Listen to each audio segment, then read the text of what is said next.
ময়লা কাপড় হয় পরিষ্কার সাবান দিয়ে ধুইলে, সম্পদের ময়লা পরিষ্কার হয় যাকাত পরিশোধ করিলে।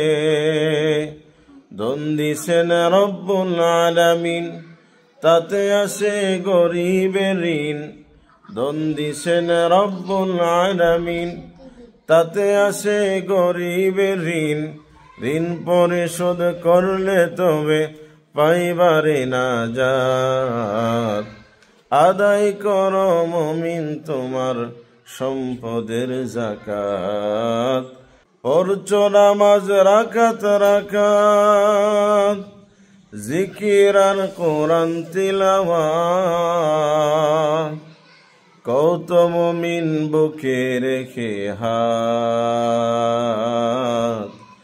আদায় করো কিনা তোমার সম্পদের যাকাত।